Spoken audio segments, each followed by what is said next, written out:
Welcome to Breaking News. I'm Miley and bring for you latest news on today.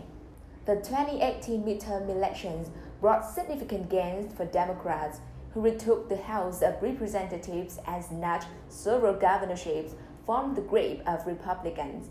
But some were left questioning why Democrats suffered a series of setbacks that prevented the party from picking up even more seats and, perhaps most consequently, left the U.S. Senate in the Republican hands.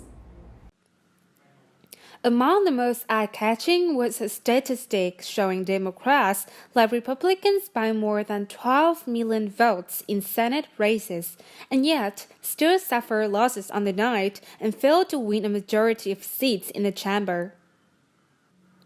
Constitutional experts said that discrepancy between votes cast and seats won was a result of misplaced ire that ignored the Senate electoral process.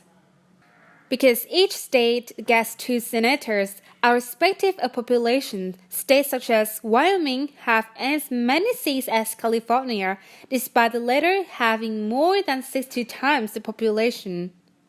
The smaller states also tend to be more rural, and rural areas traditionally favor Republicans.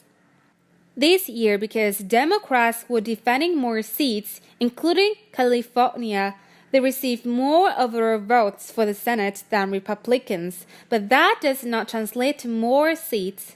However, some expressed frustration with the system they suggest gives an advantage to conservative-leaning states. The real concerns for Democrats, they said, could be found in a combination of gerrymandering and voter suppression tactics that might have prevented them from winning an even larger majority in the House and some key statewide elections. According to the latest data, Democrats won the House popular vote by about 7 percentage points in Tuesday night's midterms. They picked up 29 Republican House seats in the House, while losing 2 of their own incumbents, resulting in a net gain of 27 seats.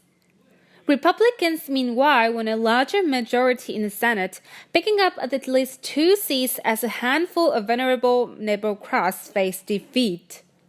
The mixed result undermined Democratic hopes of a blue wave in an election built as a referendum on Donald Trump and his presidency.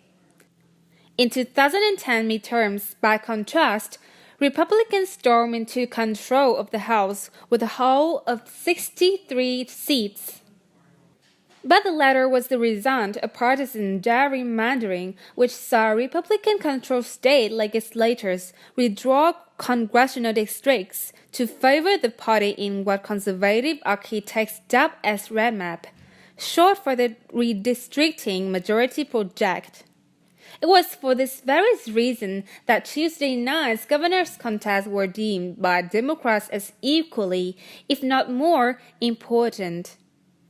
With the next redrawing the district lines set to take place in 2020, it was regarded as vital for Democrats to win back seats in state legislatures across the country.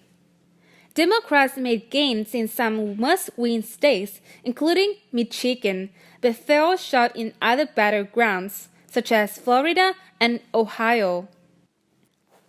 David Daly, author of the 2016 book about how Republicans built a firewall against Democrats through redistricting, said he was not sure Democrats had done enough on Tuesday to ensure that they have a reasonable voice in the process. Elsewhere, progressives lamented the results in the Senate, where some commentators were quick to note that Democrats led the overall tally by double-digit percentage points. The most recent figures had Republicans holding 51 seats and Democrats just 46, with a handful of races still close to call. But the 2018 Senate map was unfavorable for Democrats going to the midterms. The party was defending 26 seats compared with Republicans' 9, and the outcome had more to do with the states were up for grabs.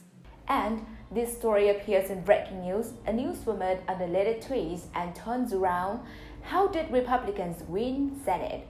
Subscribe and follow us along with more about Trump's administration policy and the situation of election. And with that, ladies and gentlemen, we have reached the duration of today's program. Thank you for watching.